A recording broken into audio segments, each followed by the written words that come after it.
Hallelujah! Isang malakas na palakpak para sa ating Diyos na buhay. Malakas na palakpak para sa ating Diyos na tapat. Malakas na palakpak para sa ating Diyos na mabuti kailanman. Hallelujah! Come on, are we excited to glorify our God? Can I hear amen? Hallelujah! Tunay nga, ikaw lamang o Diyos ang aming hinahanap namin tuwi-tuwi na. Kaya naman, mga kapatid, sama-sama tayong magpuri at magalak dahil sa kanyang kabutihan. Hallelujah! Everybody, worship His name! Glorify His name! Hallelujah! Sa buhay kong ito, pag wala ka ay di makontento. Tuwing sumasamba sa'yo, sagad sa ngalan ng kasiyahan, tunay na nagdarama ko. Worship your God. Sabay-sabay natin sabihin. Ang umawit at magpuri sa'yo, aking tungon sa pag-ibig mo. Langit at lupa sa'yo'y sasamba. O Diyos, purihin ka. O Diyos, purihin ka. Hallelujah! Dakila kang talaga. Come on, everybody, lift those hands and sing. Ikaw ang hinahanap ko sa buhay kong ito. Pag wala ka ay di makontento. Tuwing sumasamba sa'yo, sagad sa ngalan ng kasiyahan, tunay na Ikaw lamang. ikaw ang hinahanap ko sa buhay kong ito. Pag wala ka ay di makontento.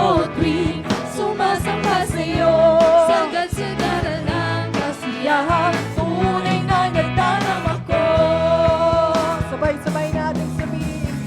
Wala na nang mas higit, wala nang mas lalapit sa lawak ng pag-ibig na Aming nakamit. aking nakamit. Hallelujah! Come on and sing. Wala na nang mas higit, wala nang mas lalapit Sa lawak sa na lawak ng pag-ibig aming nakamit. aking nakamit. Come on, people of God, let's sing it out now. Higit sa lahat ng pag-ibig mo, labis ang pasasalam ng puso ko. Higit sa lahat ng biyaya mo, napakaliwanag ng kinabukasan ko. Higit sa lahat. Higit sa lahat ng pag-ibig mo, Labis ang aming pasasalamat. puso ko. Oh, higit sa lahat. ng biyaya mo, napakaliwanag, napakaliwanag, napakaliwanag ng kinabukasan ko. Oh, napakaliwanag ng kinabukasan ko. Hallelujah! Come on, kapatid. Patuloy lamang tayo magpuri sa kanyang karangalan at kabutihan. Sabay-sabay natin siyang pasalamatan.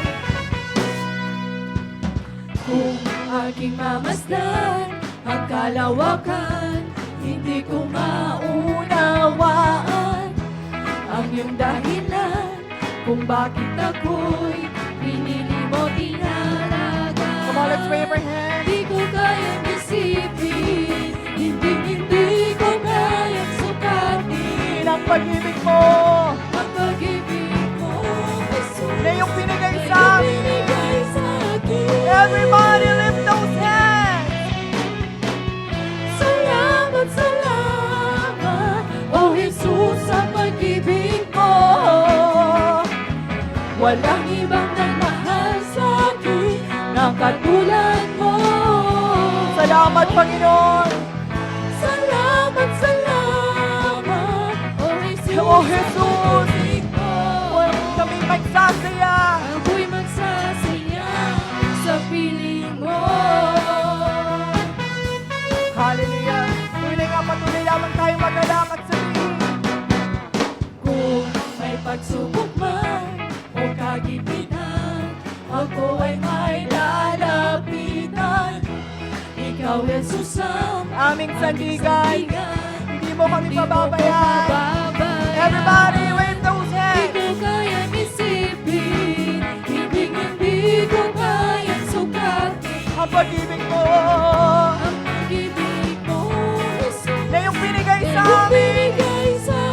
dapat lamang sabihin.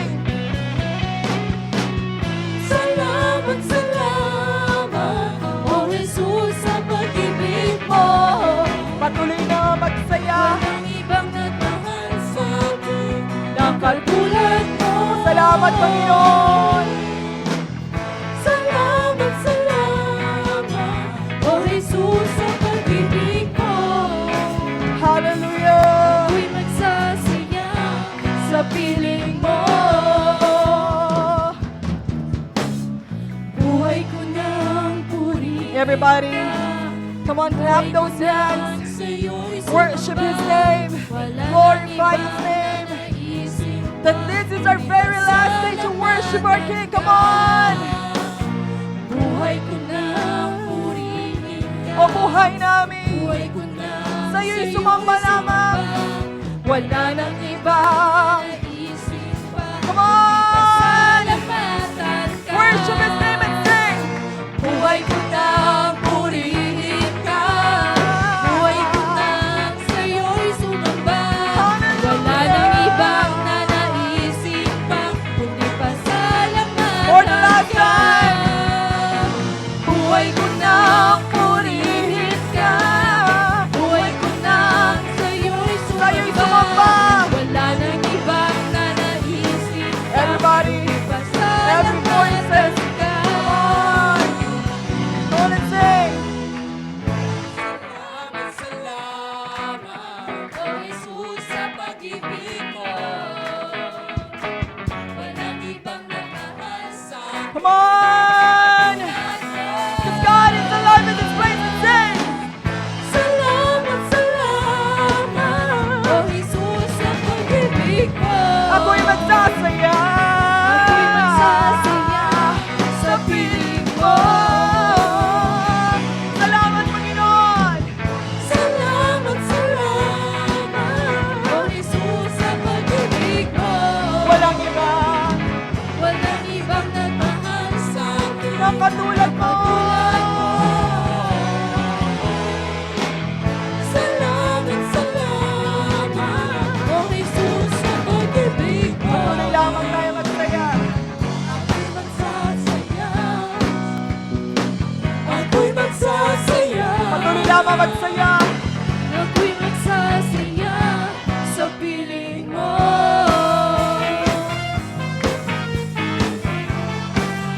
Worthy is your name, O God.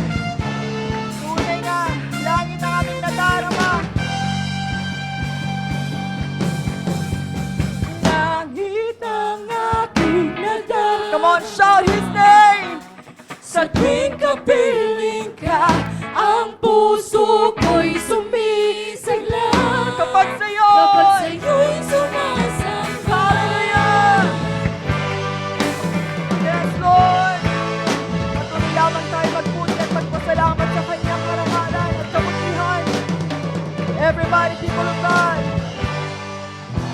Ang kailangan ko ay pag-ibig Come on, kapatid. O Diyos sa buhay ko. Sabay-sabay mong Ang sabihin kailangan mo ay ang kanyang kalakasan. kabutihan.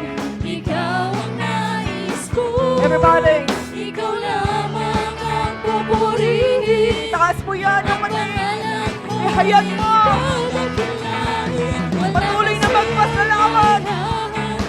sa kanyang kabutihan at kadakilan. Hallelujah! Langit ang aking nadarama. Sa tuwing kapiling Sa ka, tuwing kapiling ka, ang puso ko'y sumisigla. kapag sa'yo, Sa'yo'y sumasamba. hallelujah! Ang kailangan Ko, O Diyos sa buhay ko, ito kakailangan mo, Panginoon. kadalagan mo ay Kalakasan namin. Ikaw ang nais ko. Come on and sing. Ikaw lamang ang pupurihin. Come on, let's wave our hands. Ang pangalan mo'y dadakilain. Wala na sa'yo'y maihahalin. Ikaw lamang aming nais na purihin. Everybody, people of God, let's sing. Langit ang aming aming nadarama. Sa tuwing kapiling Ang puso namin puso ko'y sumisigla. tapat sa'yo. Patuloy lamang siyang sambahin. Kahit ang aking dadan, O dakilain ka. sa tuwing kapiling ka, ang puso ko'y sumisigla.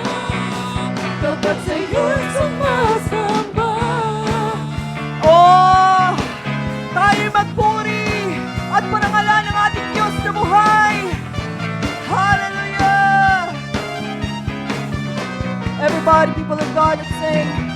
Ikaw lamang ang pupurihin, ang pangalan mo. Lakas mo kapatid, ihayag mo ang kanyang kadakilaan.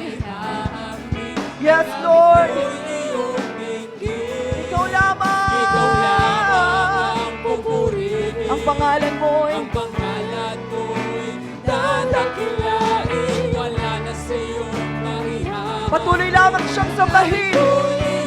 Come on, lahat ng ating lakas. Ikaw lamang ang pupurihin, ang pangalan mo'y dadakilain. Wala na sa iyong Maihahapin ang awit mo'y mong lakas at sabihin.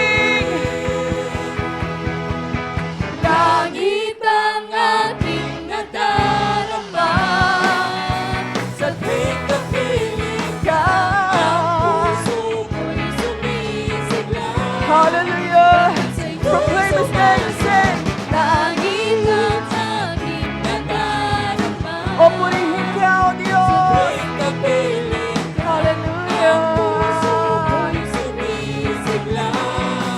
Kapag sa'yo'y sumasamba. Oh, purihin ka.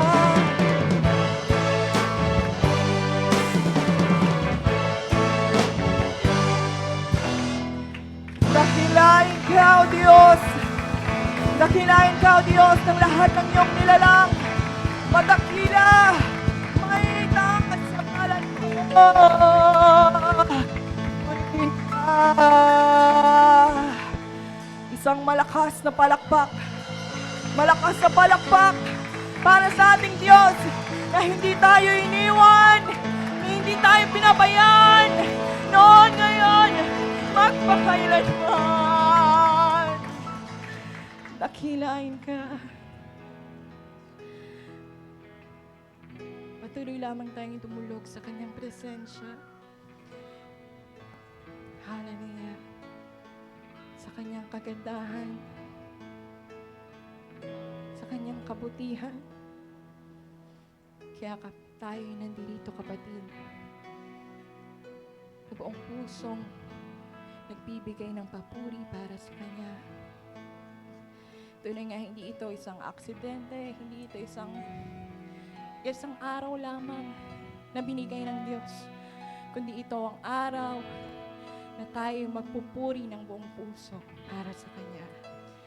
Amen. Hallelujah. Tunay nga sa Kanyang sukdulang biyaya, tayo'y malaya na nagpupuri at umaawit sa Kanya. Kaya naman, kapatid, patuloy lamang mong isipin ang Kanyang kabutihan, ang Kanyang karangalan sa iyong buhay. At tunay nga'y siya tapat at hindi nagbabago kailanman. Sabay-sabay nating awitin ito ng buong puso. Habang hindi karapat-dapat, pagkukunan na haba, at wagas mong pagsinta. Habang walang kakayanang masuklian ka na mabuti sa lahat mong ginawa. Niyakap mo ako sa aking karumihan. Inibig mo ako nang di kayang tumbasan. Come on, everybody, let's sing. O Diyos ng katarungan. Come on, this is the great time to express Express your love to God, your praises, your outpouring worship. Kalwalhatian, salamat sa sukdulang biyaya mo, O Diyos. Come on, He wants to hear you. God wants to hear your voice, your true worship. Come on, express, exalt His name. Pagkakasala, higit pa sa buhay ko. Salamat sa sukdulang biyaya mo. Yes, Lord, hallelujah. Thank you, Panginoon, that we are here in your place, O God. Kaya naman, kapatid, sabay-sabay natin siyang dakilain at awitan. Ang walang salang manunubos at umako ng parusang nararapat sa akin. Come on! Anong habag sa tulad ko'y gawa ng iyong katwiran at ako'y patawarin. Iyakap mo, Panginoon! Iyakap mo ako sa aking karunungan. Inibig mo, Panginoon! Ibig mo Patuloy na iniibig! nang di kayang tumbasan. Niyakap mo ako sa aking karunungan. Inibig mo, Panginoon! Ibig mo ako nang di kayang tumbasan. Everybody! O Diyos ng katarungan at katwiran na kahit minsa'y di nabahiran ang kabanalan, kalwalhatian. Patuloy lamang siyang luwalhati at masasalamat sa kanyang kadakilaan. mo, O Diyos ng pag-ibig na mas manawag pa Kaysa aking mga pagkakasala. Higit pa sa buhay ko, salamat sa sukdulang biyaya mo. Salamat, Panginoon! Come on! Worship! Cry it out loud to God! Your thanksgiving! Your praises! Hallelujah! Patuloy lamang siyang dakilain at purihin. Niyakap mo ako Come on, kapatid. sa aking karunungan. Inibig mo. Inibig mo ako, Sabay-sabay mong di sabihin. kayang tumbasan. Niyakap mo ako sa aking karunungan. Inibig mo ako nang di kayang tumbasan. Niyakap mo ako sa aking karumihan. Inibig mo ako nang di kayang tumbasan. O Diyos ng katarungan at katwiran na kahit minsa'y di nabahiran. Yes, God, come on!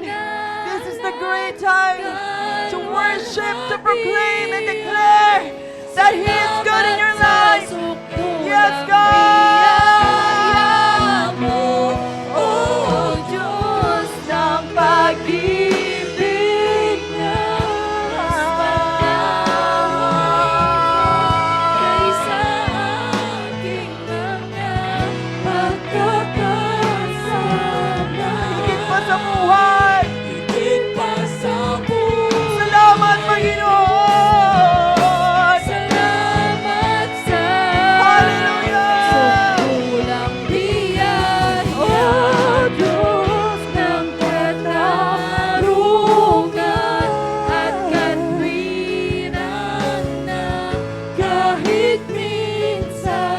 kinabahiran, Nabahiran, anyang kaluwalhatian, kabanalan, karangalan, ay para lamang sa iyo. salamat sa sukdulang biyaya mo, O Diyos, sa pag-ibig na mas malawak pa kaysa aking mga pagkakasala.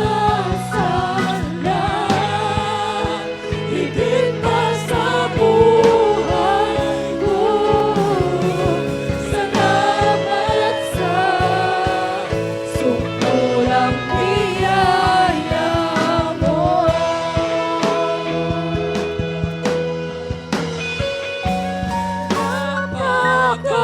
Napakabuti mo, Hallelujah! aming Diyos. O sama, ang iyong likhay, Ang iyong likhay, luluwal at ka. Napakabuti mo, napakabuti mo, hindi ka nagbabago. di ka nagbabago. Mula noon, Noon, ngayon, kailan pa man, sa buhay ko'y tapat. napakabuti. Napakabuti mo. Aming Diyos! Aming Diyos. Hallelujah! Pasasalamat para lamang sa iyo. Ang iyong likha, luluwal at iingin ka.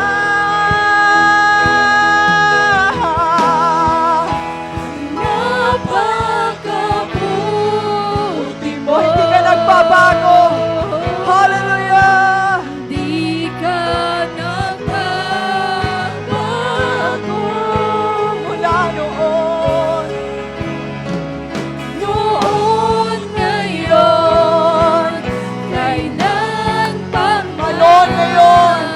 Noon, ngayon, kailan pa man. noon ngayon. Noon, Hallelujah! kailan pa man. Sa buhay ko'y Tapat. Everybody, let's sing. Wala kang katulad, wala nang hihigit. wala na. Come on! higit Clap those hands. Wala kang Lift up those hands. Worship His Papantay name. sa'yo. Ikaw ang Diyos noon pa man, maging ngayon at kailanman. Sa habang panahon, wala kang katulad. Every voice is would sing. Wala kang katulad. Wala nang hihigit sa'yo, wala kang katulad, wala nang papantay sa'yo, ikaw ang Diyos. Kung naniniwala kang kapatid na walang katulad ng ating Panginoon, at kailanman. sa habang panahon, wala kang katulad. Every voice says, wala kang Katulad, wala nang hihigit sa'yo, Yes, God, katulad, for all those years, days, papantay sa'yo. walang katulad ng ating Panginoon. Paman, Maging ngayon at kailanman, sa habang panahon, wala kang katulad. Ikaw ang Diyos. Ikaw ang Diyos noon pa man, maging ngayon at kailanman, sa habang panahon, wala kang katulad. Sigaw mo, kapatid na ikaw ang Diyos. Ikaw ang Diyos noon pa man, maging ngayon at kailanman. Sa habang panahon, walang kakatulad. Ikaw ang Diyos! Ikaw ang Diyos na hindi nagbabago. Tapat na tapat, magpakailanman. Purihin ka. Come on! Worship! Worship! All the highest praise, all the highest praise belongs to our King. Hallelujah! To God be the glory. Amen and amen.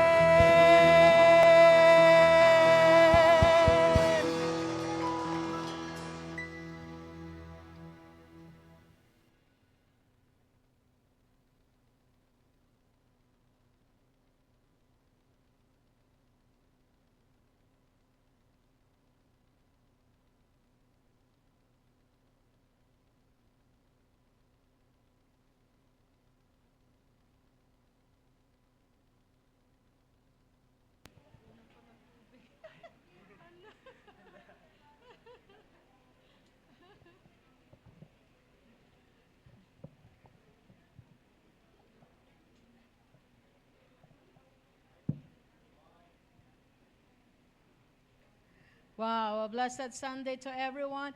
We still have available seats here in front. Sa mga taong nasa likuran po, meron pa po ditong upuan. Okay. Minsan pa, malakas sa palakpak para sa ating Diyos na buhay.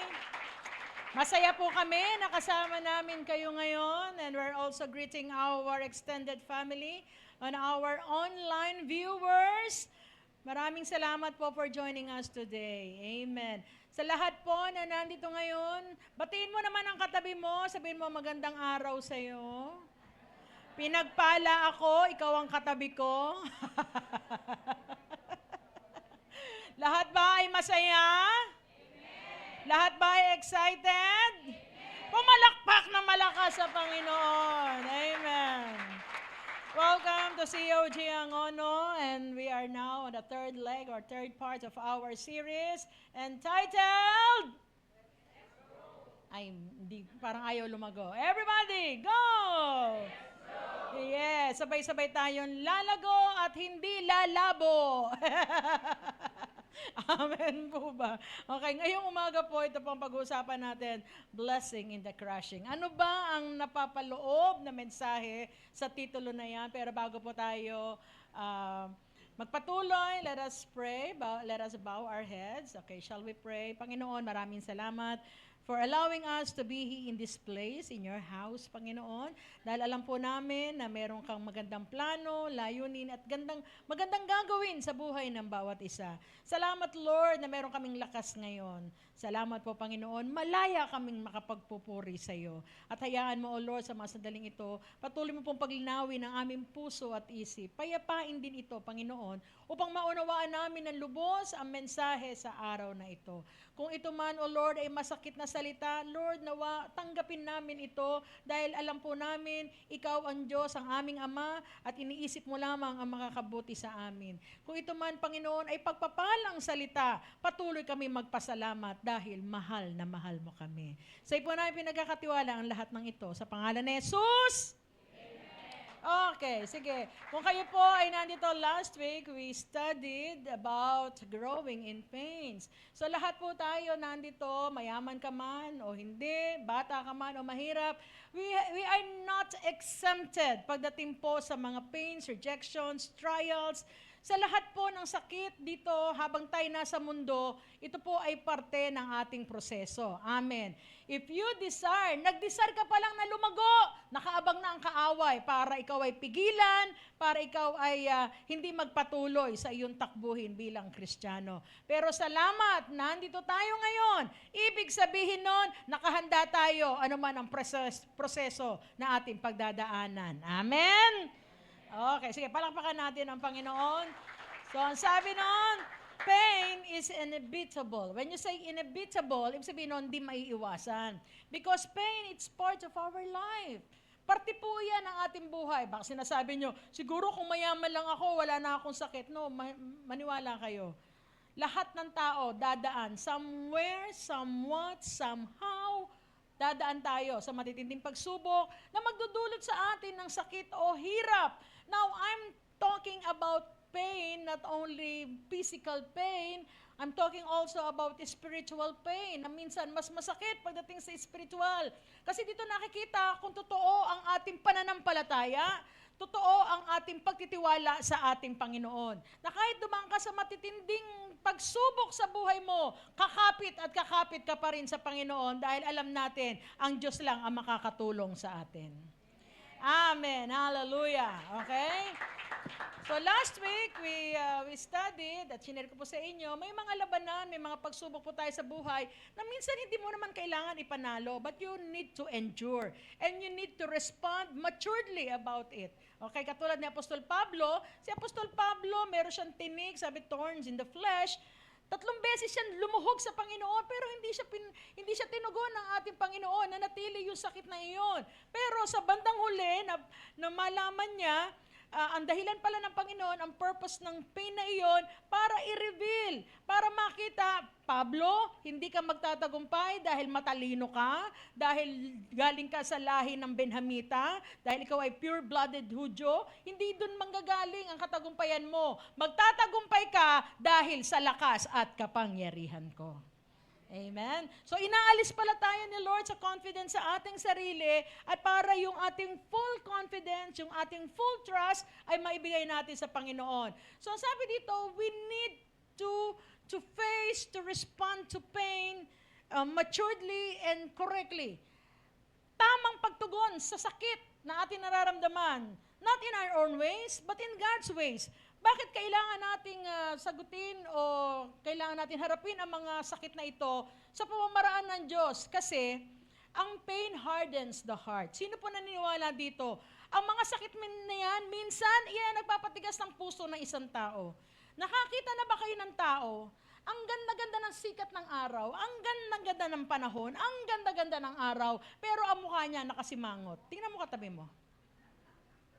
Hindi naman siguro siya yon. At ang dalangin ko, hindi siya yon. Yan. Di ba?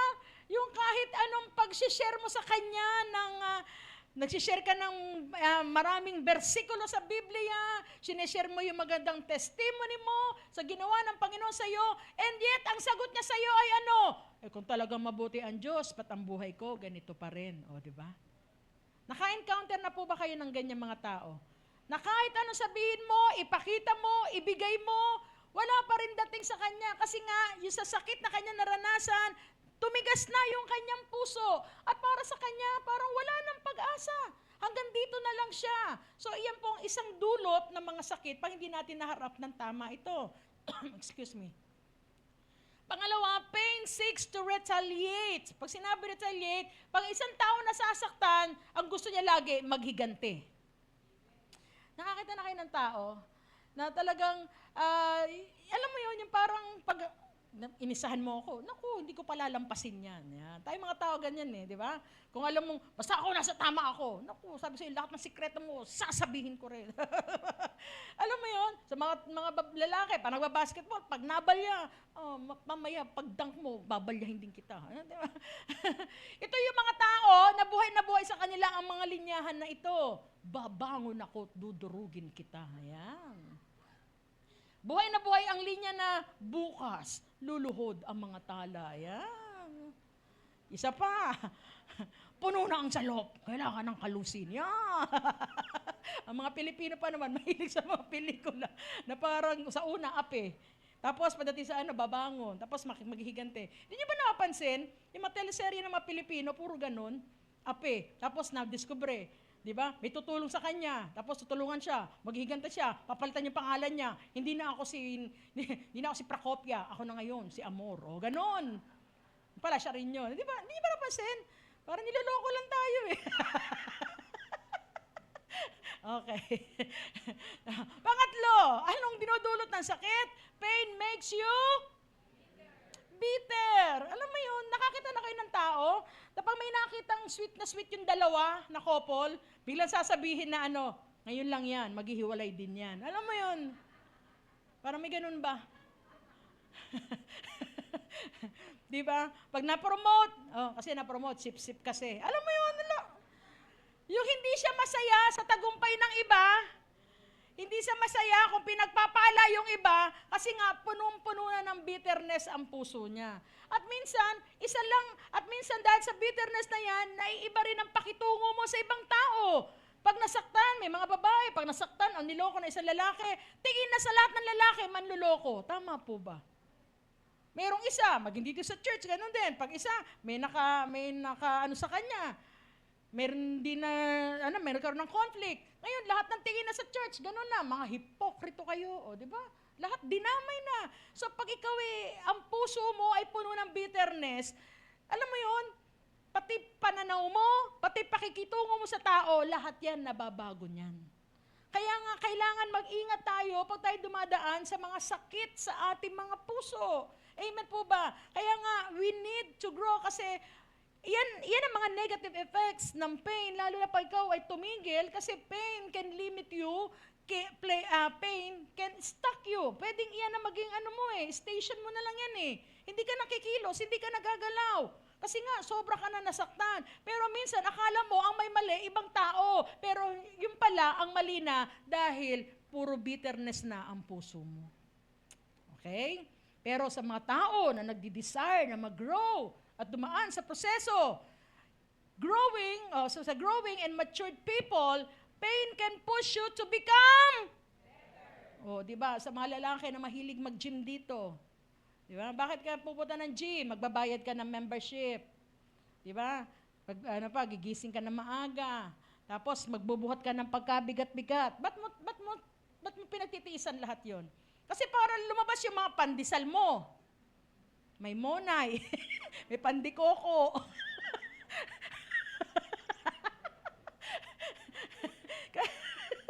Yung body beautiful mo para lang lumabas. Pagtitiisan mo lahat yan. Tama po ba? O sa mga babae, ganun din. Tiis ganda. Hindi ba?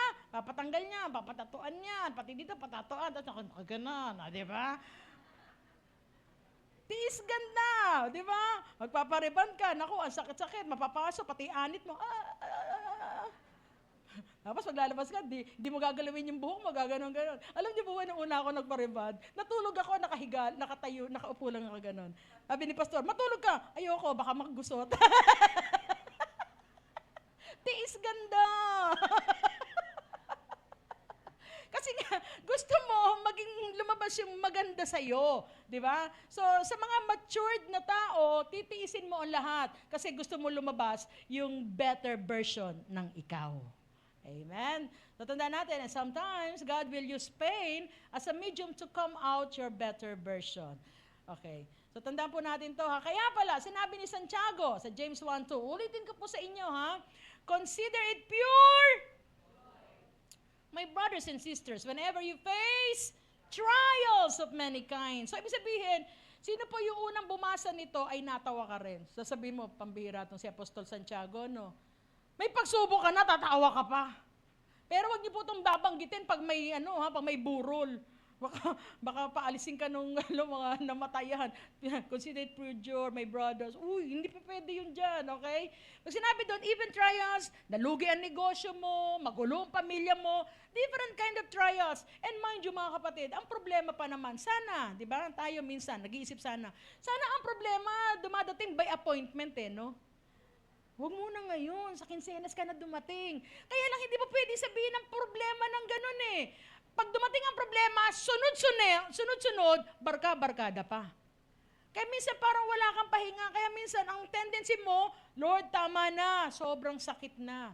Di ba? Parang kasi sunod-sunod Pero tinan mo si Apostol Santiago, bakit ang kanyang encouragement sa atin?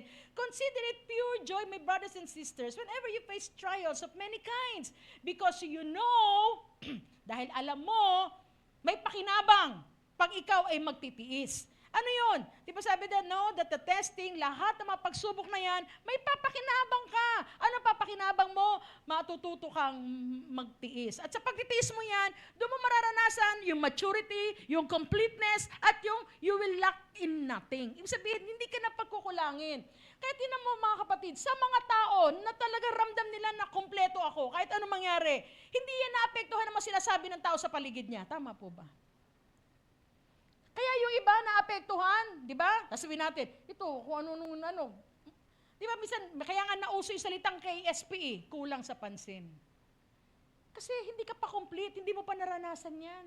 Pero pa ikaw, kilala mo sarili mo at kilala mo, nakilala ka ng Diyos, hindi ka na magpapapansin sa iba.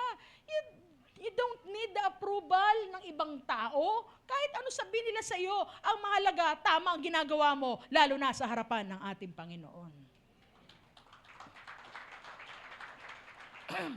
Now, when it comes to pain, tandaan po natin, si Jesus Christ, ang ating Panginoong Jesucristo, one of the most painful events in His life happened when He prayed in the Garden of Gethsemane. Ano po ang nangyari doon? It was the time na alam niya sa sarili niya, pagkatapos ko mag-pray na ito, sasaktan ako, magpapasan ako ng krus, at ipapako na ako. It was in the Garden of Gethsemane, ang sabi doon, bakit doon siya nanalangin ng husto? Na sa sobrang tindi ng kanyang panalangin, humalo na yung pawis sa kanyang dugo. Tumulo na yung dugo sa kanya. Ang sabi ng mga scholars, it was a mental torture. Pero mo, sa isip mo pala, iniisip pala niya, naku, pahirapan ako, sasaksakin ako, grabe ang gagawin sa akin. Mental torture yan. Kaya nga, sa Matthew 26:38, ito ang sabi, then He said to them, sabi ng Panginoon sa mga disipulo, my soul is very sorrowful. Even to death, remain here and watch with me. Sa verse 39, sa sobrang torture na iniisip niya, and going a little farther, he fell on his face and prayed, saying, ito na ang kanyang iniyak, Ama, kung sa akin lang, alisin mo yung saro ng paghihirap, pero hindi kalooban ko, kundi ang kalooban mo. Ito yung sobrang sakit na kanya nararanasan. Kaya sabi, most sorrowful moment in his life. Ngayon, hindi po aksidente na sa Gethsemane nanalangin ang ating Panginoon during that time. Kasi po, kung pag-aaralan natin, ang Hebrew word ng Gethsemane ay oil-pressed. Yun po sa Garden of Gethsemane, ito po yung lugar na marami po dyan growing na olive trees. Alam niyo yung olive trees, yan ang pinagmumulan ng olive oil. Di ba? Very useful ang olive oil. Maraming gamit yan. And mind you mga kapatid, yung olive trees, pag namunga yan, hindi basta tutulo yung kanyang oil sa bunga niyan. It need to be pressed or squeezed. Kailangan pisain na mabuti, i-crush na mabuti para lumabas lang yung oil niyan. And just the same, ganun ang ginawa ng Panginoon. Dahil nga sa sobrang hirap na kanyang dadanasin, niloob ng Ama na doon siya manalangin sa Garden of Gethsemane. Bakit? Because Jesus was pressed and squeezed to come out the strength to endure the cross. Kasi nga, matindi yung kanyang haharapin. Kailangan niya yung matinding anointing ng strength para yung bigat ng sakit ay kanyang makayanan. Just the same with us, mga kapatid. Kaya minsan, pag sinusubo ka ng Panginoon, ang pakiramdam mo, masyado ka ng pinipiga, masyado ka ng, ini-squeeze, talagang kinakrush, dinudurog. Bakit? Kasi gusto ni Lord lumabas ang usability mo. Gusto ni Lord lumabas yung productivity mo. Gustong lumabas ni Lord ang anointing mo. Bakit? Because there is a blessing in the crushing. Okay, palakpakan natin. So, hindi aksidente yon. So, kung ang Panginoon dumanas noon, and yet, totoo naman, He was able to endure the cross. Ang sabi doon, na-endure niya yun, natapos niya yung mission niya. Kung malapit na mahal na araw, kung napanood yung Passion for Christ, di ba? Yung tumatayo ang Panginoon na nanginginig sa Kanya. Kasi kahit saan ihampas, grabe yung paghampas sa Kanya, may kawil yun. Pati yung laman niya, tumitigsa, yung dugo, and then nagtatawanan pa. Ito minsan na masakit yung nasasaktan ka na, pinagtatawanan ka pa. And Jesus was able to endure that. Lahat ng pang-iinsulto sa Kanya. Dahil nga, na-squeeze na siya. Yung anointing sa Kanya lumabas na. During the time when He prayed, na sobrang nanalangin siya sa Ama, sa Garden of Gethsemane. Kaya mga kapatid, Kung iyan ay dinanas ng Panginoon, sabi ng salita ng Diyos, walang alipin na higit sa kanyang Panginoon. Kaya naman tayo rin ay dumaranas sa mga sakit sa ating mga buhay. Pero ang tanong, paano ka tumutugon sa sakit na nararamdaman mo? Okay. Amen? Kasi kung hindi natin dadaan yan, hindi tayo mag-grow, hindi tayo magmamature. Now, bakit ko po tinatry na, siguro for last 2 Sundays, siguro napansin nyo ang message natin about the pains. Kasi alam niyo po, nung last week, may nabasa ako, it was a news, somewhere in Lucena ba yun, na mayroong isang batang lalaki na nireject siya ng kanyang nililigawan, na sobrang sakit at rejection sa kanyang naramdaman, nanaksak po yung bata. Parents, pag hindi natin tuturuan ang ating mga anak how to deal with pains, rejections, malamang yan ay kapapahamak ng ating mga anak. And sometimes, hindi lang mga bata, pati matatanda, kung ano na lang pinagagagawa. Pag hindi na-handle, pag hindi ka mag-grow, magmamatured, paano mo haharapin ang sakit na iyong nararamdaman? Ngayon, handa na po ba tayo matuto? Pumalakpak ang nakahanda na. Now, let Jabez. Kilala niyo po ba si Jabez? Si Jabez ang magtuturo sa atin ngayon. Bakit? Ito yung tao na to, pangalan pa lang, ibig sabihin sakit na. Okay, the name Jabez means sorrow or pain.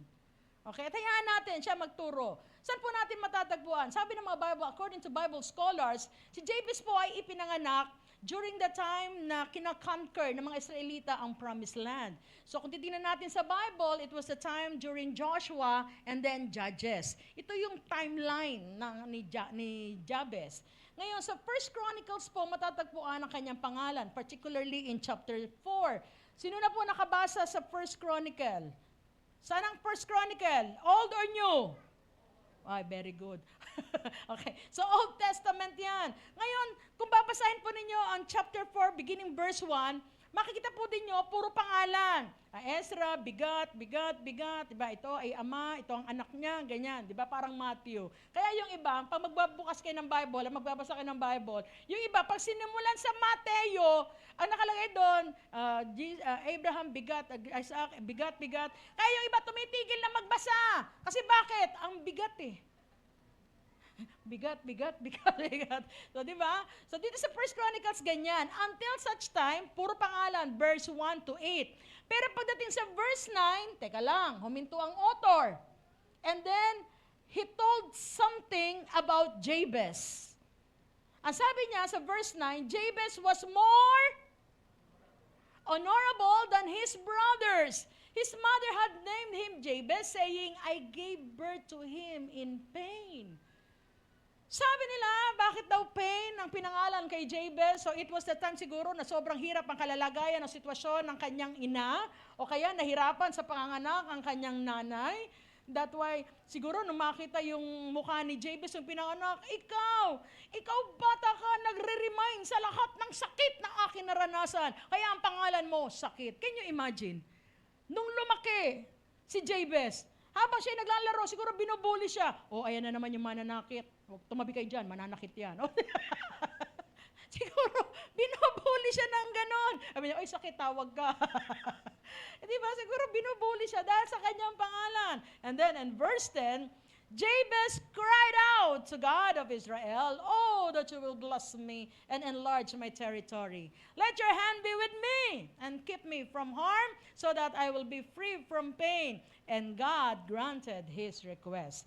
Ngayon, tingnan natin kung pag-aaralan natin, sabi doon, siguro sa lahat ng naranasan na sakit ni Jabez, ito nagtulak sa kanya para mag-cry out, para umiyak na matindi sa Panginoon at manalangin ng ganito. Pero tingnan natin, basahin natin yung kanyang panalangin.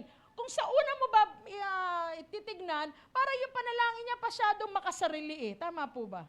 Paano ko nasabi makasarili? That you would bless and enlarge. Let your hand be with and keep. Di ba? From harm so that, di ba? Puro me, my, and I. Di ba? Parang Napaka-selfish naman ng prayer na ito. And yet, bakit sa huli, ang sabi doon, and God granted His request. Minsan, may panalangin tayo sa tingin ng iba ay makasarili. Pero mind you, si Lord, kahit sa tingin ng iba ay makasarili o sa tingin mo ay makasarili, pero tutugunin ka pa rin. Bakit ka tutugunin? Kasi gusto ni Lord, mapabuti ka.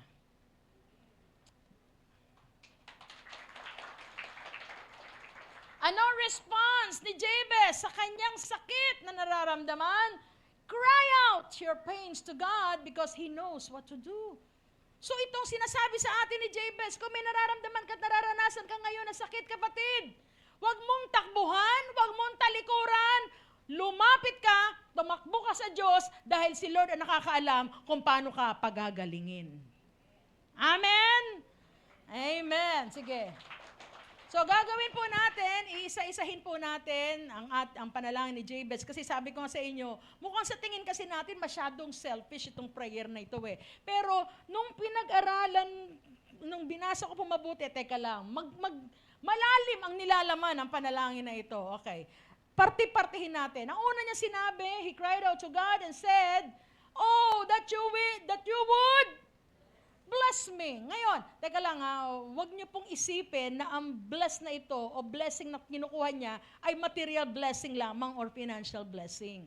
Ito po, sinasabi dito ni Jabez, nasabi doon, bless me in the midst of pain. Jabez was trying to challenge God. Sinasabi niya, Lord, hindi ko tatalikuran, hindi ko tatakbuhan ang sakit na nararamdaman ko ngayon. Haharapin ko ito, pero sa pagharap ko, samahan mo ako at pagpalain mo ako. Amen? So sige, palapahan natin ng Panginoon. Ang sinasabi ni Jabez, dahil Panginoon, naniniwala ako sa iyo, sa iyong kakayanan, sa iyong kapangyarihan. You can turn. Pwede mong baliktarin ang aking sitwasyon. Oo, maraming sinasabi dahil po ang mga Hudyo, pag sila po yung nagbibigay ng pangalan, yung pong pangalan na yon, ang na-expect nila, yan na rin ang magiging future ng bata. Kaya nga, pansinin nyo ang Biblia, ang Panginoon may habit na lagi magpalit ng pangalan. Di po ba? Abram to Abraham, Sarai to Sarah, Jacob to Israel. May habit si Lord. Kasi nga, para sa mga Hudyo, ang tingin nila, sa mga Hudyo, kung iyan ipinangalan nila, yung pangalan na yan, iyan na ang tatakbuhin, iyan ang magiging destiny ng bata. Pero si Jabez sabi niya, Lord, oo, itong sinasabi, ito ang prediksyon ng mga tao sa akin na mangyayari, pero I refuse. Hindi ko tinatanggap ang mga negative, mga curse na sinabi sa akin. Dahil naniniwala ako, ang Diyos na aking nilalapitan ay Diyos na makapangyarihan at hindi tatalab ang lahat ng mga sumpa na iyan. Amen! I don't know who among you here, nung bata kayo, marami nagsabi sa inyo na maganyang bagay. Na sinasabi na walang mararating tong batang ito. Napakapasaway ng batang ito. Di ko alam kung ano mangyayari sa future nitong batang ito. Pero si Jabez, manalangin siya, Lord, hindi ako papayag. Dahil alam ko, ikaw ang Diyos na makagagawa sa buhay ko. Hindi ako didepende sa sinasabi ng mga tao na sa gitna ng mga sakit na ito, papakita mo na ako'y pinili mo, ako'y anak mo, at kaya mo akong pagpalain. Amen. Hallelujah. Sige. And then the second one is, enlarge my territory. Kaswapangan ba to? Kasi po, during that time, yung pong portion, kasi di po ba nakapasok na sila sa promised land, kanya-kanyang parte yan. And the tribe that received the largest portion was Judah. And si Jabez po, galing siya sa line ni Judah. Just the same with Caleb. And during that time, para, halimbawa, ito na yung portion mo, tapos gusto mo pa ng isang, gusto mo pa ng portion. Di ba naalala si Caleb? Gusto ko pa yung hilly mountain na yan. Pero marami, kinatatakutan yun dahil may mga higanti doon. Kaya nakipaglaban mag-isa si Caleb. Ganon din, si Jabez humihingi siya. Pero ang ibig sabihin nun, ikaw na ang makikipaglaban para makonquer mo iyon. Pero in a deeper sense, kung pag-aaralan po natin, when you say, enlarge my territory, ang ibig sabihin po nun, give me a conquering spirit. So, anong ibig sabihin nun? Kasi maraming tao, pag nasaktan na, humihinto na. Pag bumaksak na, nagkaroon ng failures, rejections, ito na nagpapalimit sa'yo. Pero para kay Jabez, sabi niya, Panginoon, bigyan mo ko ng conquering spirit na kahit nasasaktan ako, marami pa akong pwedeng gawin. Amen. Sige, palakpakan natin ang Panginoon. Marami pa akong pwedeng gawin. Hindi lang ako babase ng, nasaktan lang ako, titigil na ako. Hindi.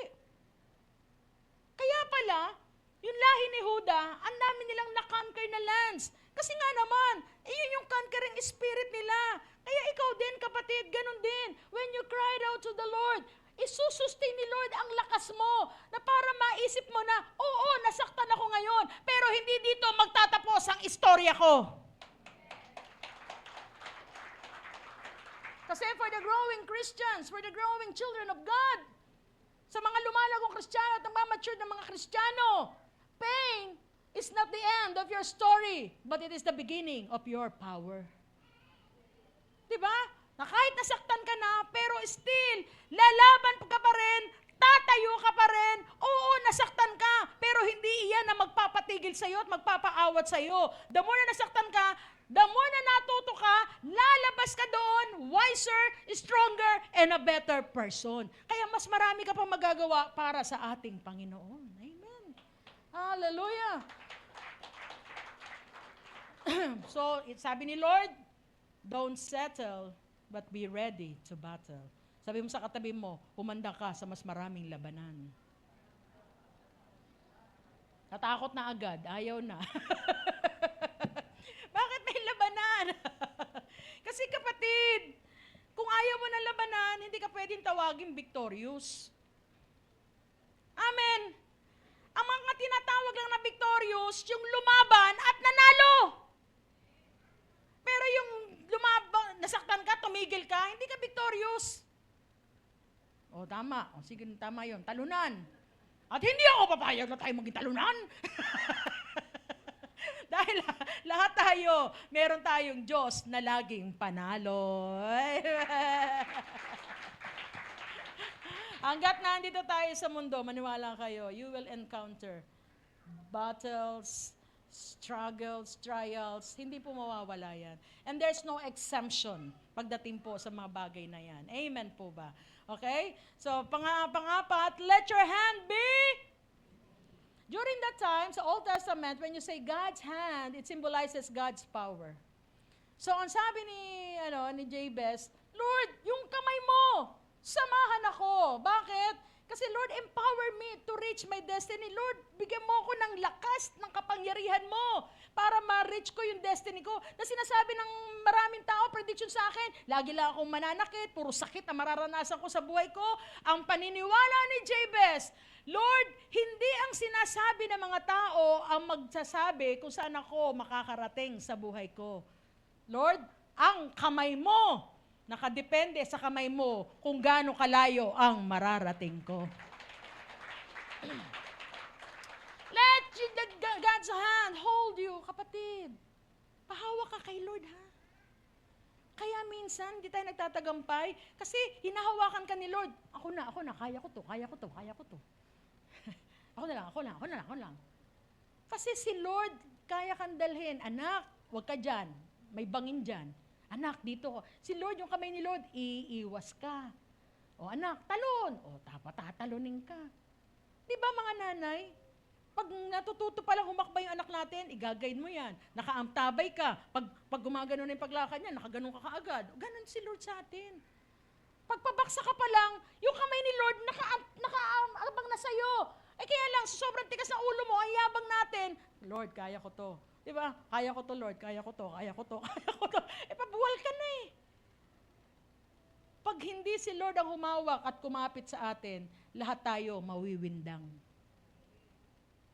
Dahil hindi natin alam kung gaano kalakas ang puwersa ng kaaway para banggain ka. Pero pag ang puwersa ng Diyos ay nasa iyo, kahit ang gaano kalakas ang puwersa ng kaaway, tiyak matatalo mo iyan. Hallelujah! Makakatayo at makakatayo ka. Amen. Hallelujah. And then last, keep me from, sabi doon, ilayo mo ako sa anumang mga panganib. No, still, sabihin nyo, napakaano naman ito. Sabi niya, grabe naman si Jabez pag nanalangin. Gusto niya, siya lang. Teka lang ha. Ang ibig sabihin ng Lord, hindi lang yung kamay mo ang gusto ko, but your presence in my life. Hindi niyo ba napapansin mga kapatid, sa Biblia, yung mga tao talaga na lumalim sa Panginoon, di ba? Hindi na sila after sa mga blessing, kung ano mga titulo, kung ano mga possessions. Di ba just like Moses? Di ba sabi ni Moses, sa Numbers 13 ba yun? Sabi ni Lord, pumunta na kayo sa promised land. Lord, sabi niya, pumunta na kayo, samahan kayo ng anghel ko, pero hindi ako sasama sa inyo. Sabi niya, baka mapatay ko lang kayo sa tigas ng ulo ng mga Israelitang yan. Pero sabi ni Moses, Lord, kung hindi mo rin lang kami sasamahan doon, huwag na, Lord. Diba? Kasi nga naman, in reality of life, aanhin mo ang magandang bahay kung puro naman kayo away.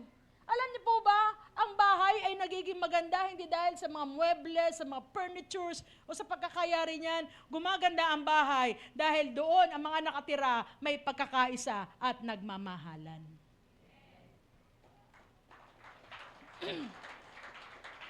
Doon gumaganda. But even the church, ganun din. Kahit sabi mong small church, pero nandun na nagkakaisa at nagmamahalan. So tandaan po natin na ang diablo kasi hindi yan takot sa crowd. Hindi yan natatakot sa malalaking church. Natatakot ang diablo sa nagkakaisang church. Diba? Kaya nga, kailangan yung presence ni Lord laging nasa atin. Because it is in the presence of the Lord na doon mo maintindihan. Ano man ang mangyari sa paligid ko, ano man, you feel complete, you feel secured. At pag ikaw, wala kang insecurity sa buhay, sa totoo lang, hindi mo na kailangan makipag-away. Kasi nga, yung mga tao lang insecure, yan na lagi nakikipag-away. Kasi nga, kulang sa pansin, kulang sa paligo, kulang sa pahinga, kulang sa tulog. Lahat kulang, nasa kanya. Kaya ang isip niya rin, kulang-kulang. Pero pag ikaw kumpleto sa lahat, lalo na pag alam mo na sinasamahan ka ng Diyos, there's nothing to worry. Hindi ka man pansinin, okay lang. Kasi mas mahalaga ka sa paningin ng ating Panginoon.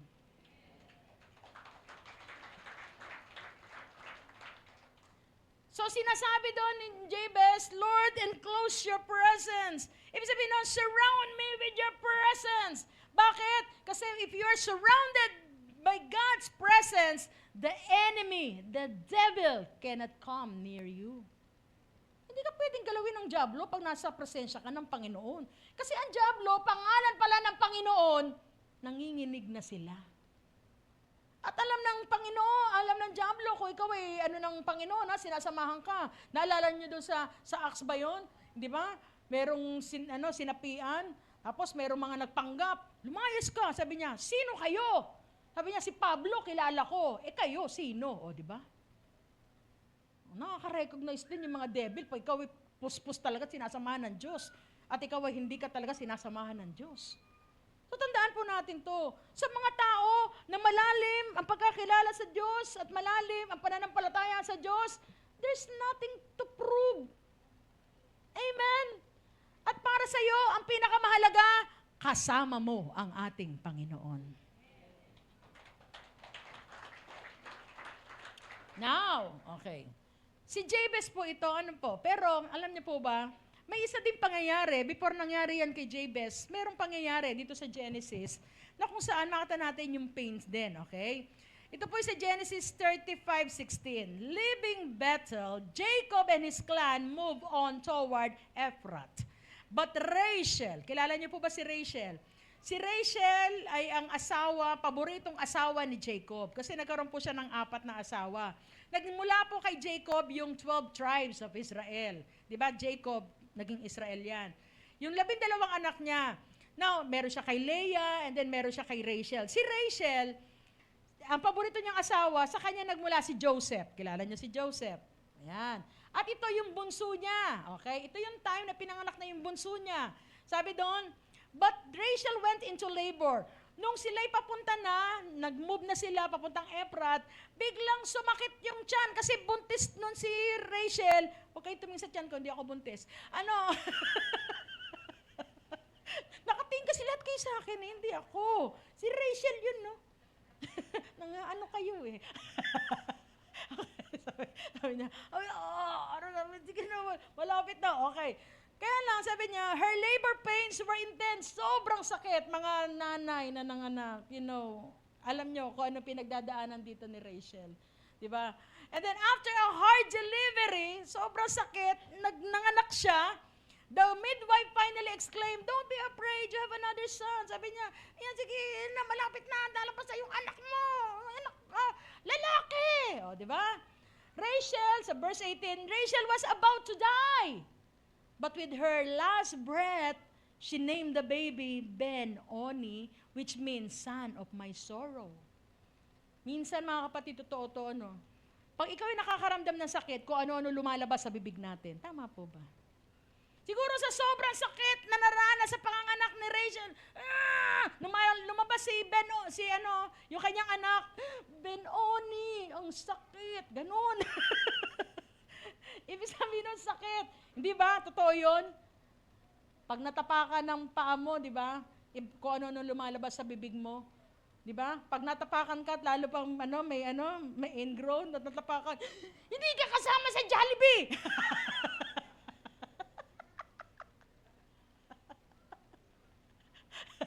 Naipit lang yun. Hindi ba kung ano lumalabas? Minsan nga napapamura pa yung iba pag nasaktan eh. Si Rachel, sa sobrang sakit niya, sabi niya, Ben-Oni, ang sakit. Di ba? Pero, wait. The baby's father, sino yung tatay? Abuti na lang nandun si Jacob during that time. However, called him Benjamin, which means son of my right hand. Mabuti na lang, nandun yung kanyang tatay. Nung marinig niya, Ben-Oni, ang ibig sabihin ay sakit, pain. Sabi niya, teka lang, hindi ako papayag. Pag ganyan ang pangalan ng anak ko, papalitan ko yan. Gagawin kong Benjamin. At ang ibig sabihin nun, siya yung the son of my right hand. Just the same with us.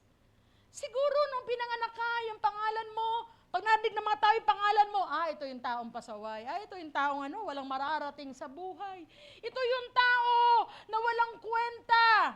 Na para iyon ang sinasabi sa iyo ng mga tao sa paligid mo. Ito yung tao na hindi aasenso sa buhay. Pero mabuti na lang, tinanggap mo ang Diyos sa buhay mo.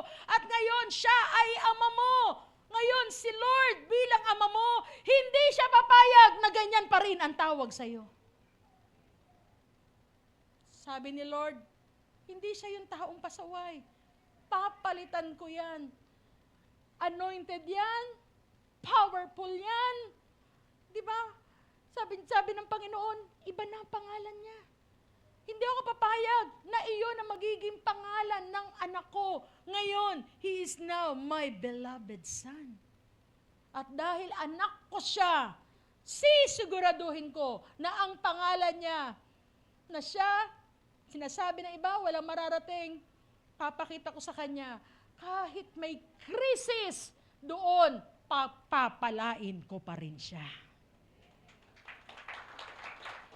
Kahit may pandemic at maraming nagkakasakit, sasamahan ko siya at hindi sisiguraduhin kung hindi siya dadapuan ng anumang mga virus. Kahit hindi gaano kataas sa kanyang pinag-aralan, pero titiyakin ko, makakarating siya sa isang matagumpay na sitwasyon sa kanyang buhay. So that's the time. Kaya mabuti mga kapatid, nakialam ang Panginoon sa buhay natin. Pero paano tayo pakikialaman? If you will allow the Lord to enter in your life. Yung sinasabi ng tao sa iyo na hanggang diyan ka lang, maniwala ka, ang Diyos Ama hindi papayag dahil malayo pa ang mararating mo. Bakit? Because you are designed for more. Sabihin mo yan sa katabi mo, you are designed for more. Amen? You are blessed, you are favored, you are loved, you are forgiven. Sasabihin niya, masyado kang makasalanan, masyadong madilim ang nakaraan mo. Oo, yun ang sinasabi sa'yo ng mga tao, at dumi-dumi na nakaraan mo. Alam ni Lord yan. Pero salamat, nandito ka ngayon. At ngayon, anak ka niya. Binigyan ka na niya ng magandang pangalan. Amen po ba? Hallelujah. Sige, palapakan natin ang Panginoon. Ngayon, ang tanong, the question is, why God did not change the name of Jabez? Di ba sabi ko sa inyo, may habit ang Panginoon na magpalit lagi ng pangalan. Si Jacob, kasi ang pangalan ni Jacob ay deceiver. Ginawa niyang Israel. Si Abram, ngayon, father of one, naging Abraham, father of all nations. So, mayroong laging pagpapalit, hindi po ba? Pero bakit si Jabez? Pwede naman palitan ng Panginoon ang pangalan ni Jabez kasi nga, pangalan niya, sorrow or pain. Bakit hindi pinalitan? Because there's a message, not only to Jabez, but for all of us who are here, mga kapatid. Minsan, hindi pinalitan ng Panginoon because God doesn't want us to run from pains. Parang si Jabez, sabi niya, Lord, hindi ako tatakbo, hindi ko tatalikuran ng sakit na ito. Haharapin ko ito! Dahil alam ko, kasama kita sa buhay ko. Whatever the degree of pain na nararanasan mo, iniwanan ka man, tinalikuran ka man, minaliit ka man, binaliwala ka man, ito yung mga sakit. Totoo mga kapatid. Pains are real, depressions are real, anxiety is real. Lahat yan totoo. Pero sasabihin ko sa iyo, higit na totoo na merong Diyos na kayang tumulong sa iyo. Nasa iyo na lang kung paniniwalaan mo yan, na kung totoo talaga ang Diyos sa buhay mo at kaya kang pagalingin at kaya kang tulungan para ka makaahon. Amen? Ang isa pang mensahe na gustong iparating sa atin ng Panginoon, God wants your pain to push you towards Him. Na minsan, kung hindi tayo nakaranas sa sakit, hindi naman tayo kakapit sa Diyos at lalapit eh. Just like the Lord Jesus Christ, nung maano niya, na grabe yung dadanasin niya, sobrang lakas, Ama, kung sa akin lang, sobrang sigaw. Ganon din sa atin mga kapatid. Pag nakakaramdam ka na sobrang nangihina ka na dahil sa mga sakit na nararanasan mo, ito man ay pait o sakit ng buhay dahil sa sitwasyon na kinabibilangan mo, isa lang ang dapat nating gawin, tumakbo tayo sa Diyos. Huwag tayong magpa-post sa social media, magka-cry out ka, oy, ganito buhay ko. Huwag mo nang ipabalandra sa social media yan. Kasi pag ikaw ay totoong Kristiyano, totoong may pananalig sa Panginoon, alam mo kung kanino tayo dapat tumakbo. Walang iba kundi sa ating Panginoon. Dahil higit sa lahat, siya ang makakatulong sa atin. Nawa ang sakit na yan, ito yung magtutulak sa iyo, palapit sa Diyos, hindi paglayo sa Diyos. Kasi sabi ko sa iyo, kahit lumayo ka man sa Diyos, meron ka pa ring pains na mararanasan. Pero mas mabuti yun na makaranas ka ng pains na kasama mo ang Diyos. Kasi at the end of this, merong victory pagkasama natin ang ating Panginoon. Hallelujah. Kaya mga kapatid, every time that I stand here, dahil ko sinasabi sa inyo, ang ating pananagumpay, ang ating pag-asenso at pag-angat, hindi ito nakabatay sa ating husay, galing o talino, kundi sa pagsama sa atin ng ating Panginoon. And the more na lumalapit ka at kumakapit ka sa Diyos, doon ka lalo aabutin ng ating Panginoon. Because the time na ikaw ay lumapit sa Diyos, it shows, sinasabi mo sa Panginoon, Lord, hindi ko to kaya. Pero alam ko, Lord, ikaw ang Diyos na hindi kayang limitahan at walang imposible sa iyo. Kapatid, I don't know what pains or struggles or battles you have right now. Pero ang hamon sa iyo ni Jabez, huwag mong tanggihan, huwag mong talikuran, huwag mong takbuhan. Anong turo sa atin ni Jabez? Cried out to God. Umiyak ka sa Panginoon. Hindi ko alam kung gaano yung degree ng pain na nararanasan mo ngayon. Pero tandaan mo ito, pains is not the end of your story. Pain is the beginning of your power. pagkasama mo ang Diyos, makikita mo. Lalabas ka sa sakit na yan, na makikita mo, ang ganda pala ng purpose ko, bakit ko pala pinagdaanan to. Sa ngayon, siguro hindi mo makikita, pero banda-banda ron, makikita mo ano ang purpose ng pain sa iyo. Amen po ba? Pray that God will empower us. At higit sa lahat, dumalangin tayo, lagi tayong samahan ng ating Panginoon. Let's all stand and let us worship the Lord. Hallelujah.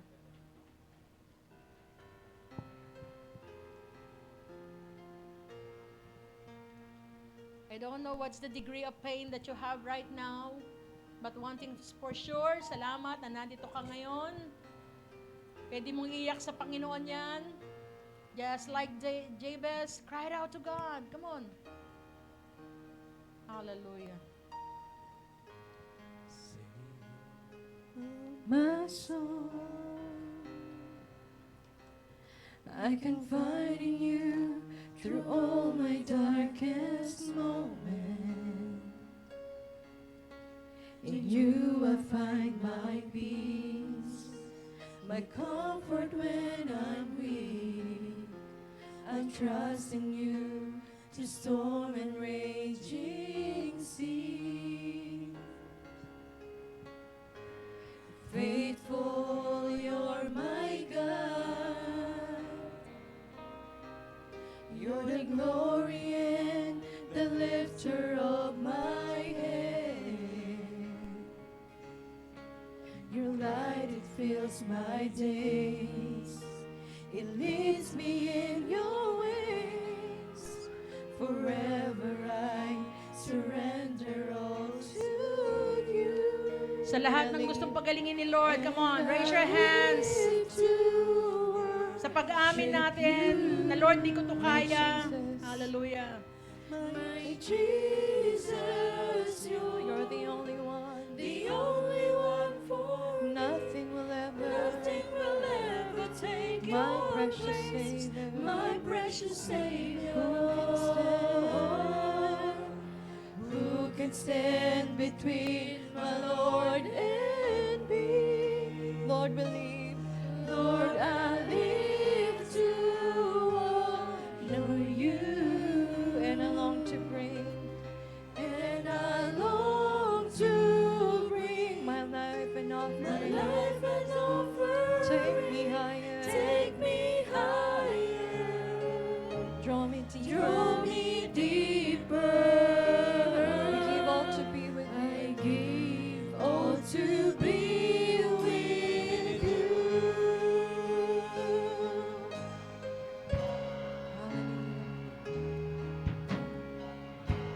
Hallelujah. Savior of my soul. Come on, church, God is listening to your cries right I can now. find in you through all A simple my gesture of darkest raising your hands moments. para ang kamay ng Diyos In you ay abot I sa iyo. find my Huwag kang mahiya sa katabi mo. My It's between comfort you when and God. I'm Hallelujah. weak. I trust in you through storm and raging sea. You're faithful, faithful, you're my God. Tapat ang Diyos na pumili at tumawag sa You're the iyo. glory and the lifter of my head. Your light, it fills my days. It leads me in your ways. Forever I surrender all to you. Kapatid, isuko natin lahat sa And I Panginoon. live to worship you. My Jesus, you're the only one for me. Nothing will ever take your place, my precious Savior.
ating kalagitnaan, nung bata ka, maraming sinabi sa iyo ang mga tao sa paligid mo that even your parents hurt you so much, na laging sinasabi sa iyo na wala kang mararating sa buhay mo.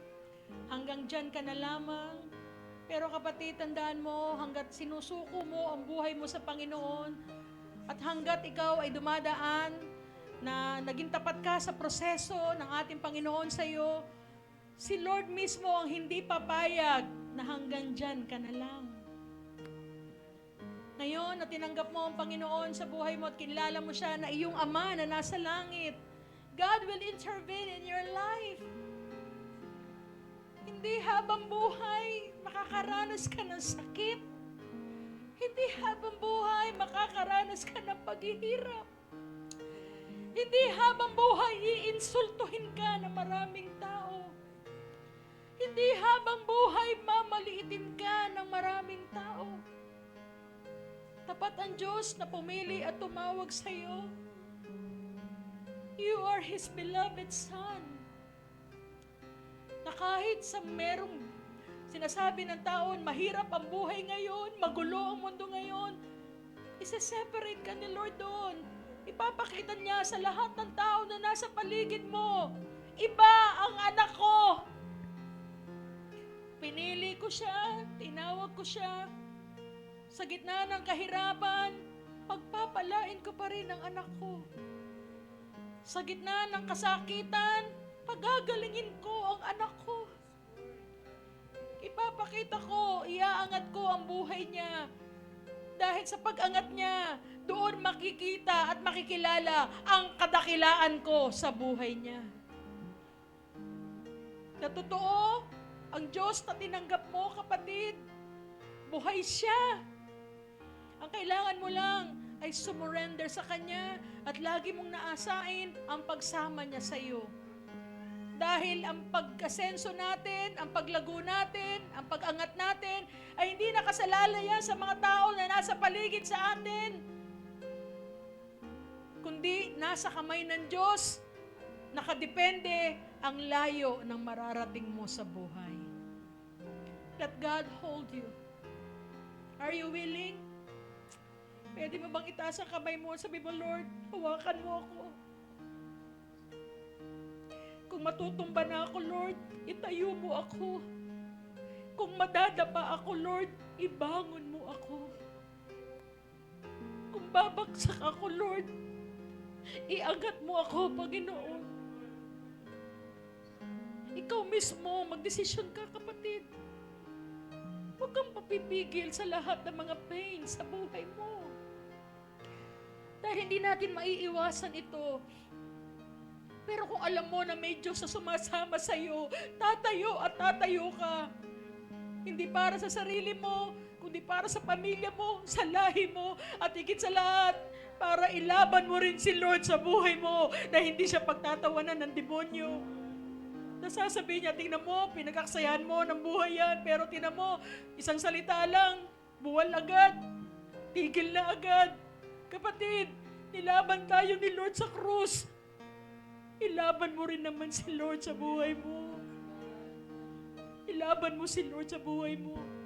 Ipakita mo sa Kanya, Lord, hindi na sayang ang pagkamatay mo sa krus ng Kalbaryo. Hindi ang hirap ng buhay ang magpipigil sa akin, Panginoon. Hindi ang masasakit na salita ng mga taong nakapaligid sa akin. Hindi ang pang-iinsulto nila ang titigil sa akin, Panginoon. Kundi alam ko, Lord, may Diyos na aagapay sa akin. May Diyos na magbibigay ng lakas sa akin. At may Diyos na magsusustain sa akin. Kapatid, ikaw yon dahil anak ka niya. And for the last time, let us worship the Lord from our hearts. Pwede bang ibuka mo ang labi mo? Ipadama mo naman ang pag-ibig mo sa Diyos. Express how grateful you are that ikaw ay anak ng Diyos. Hallelujah. The chorus part. Come on, everybody who loves the Lord, sing from your heart. And I live to worship you, my Jesus, you're the